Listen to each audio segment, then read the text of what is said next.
Harcèlement sexuel chez les jeunes socialistes. 8 femmes accusent. Socialistes et parisiens, 2 camarades boivent un verre après le boulot, un soir d'octobre. Voilà une semaine que le scandale Westint a explosé, révélant les témoignages de femmes agressées sexuellement depuis plus de 20 ans.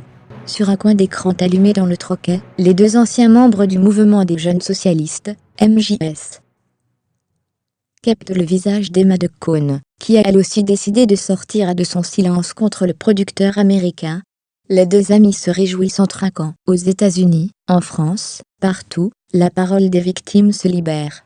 Il y en a un qui doit pas être bien en ce moment, c'est Thierry Marchalbeck, ajoute l'un d'eux en guise de toast, avant de passer à autre chose.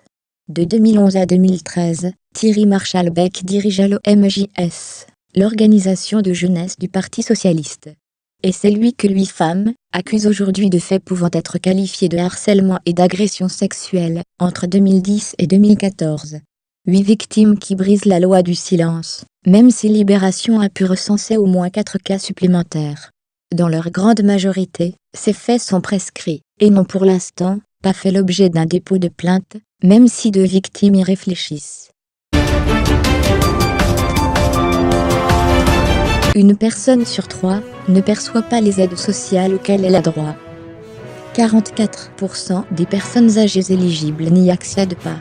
Les aides pour les familles sont les plus méconnues. Selon ce sondage, moins d'une famille sur 4, 37%, connaît les aides qui lui sont dédiées, et 50% de celles éligibles aux aides à la parentalité ne les touchent pas.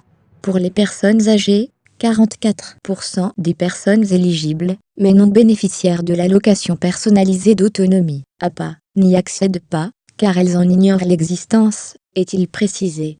13% des personnes âgées interrogées trouvent leur propre solution.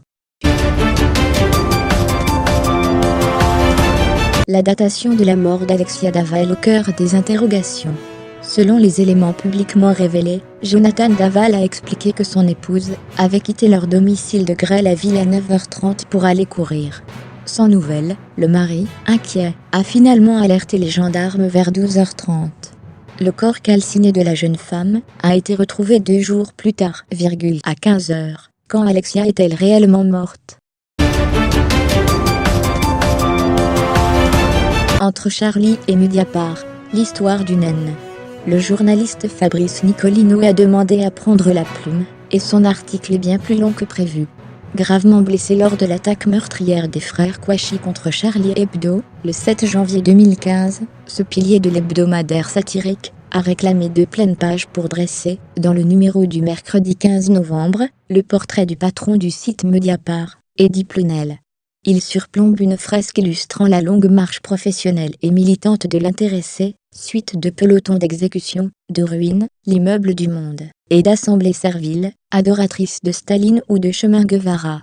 Juste à côté, l'éditorial au vitriol de Riss, le patron de Charlie, accuse gravement ce même Plenel de les avoir condamnés à mort une 2e fois.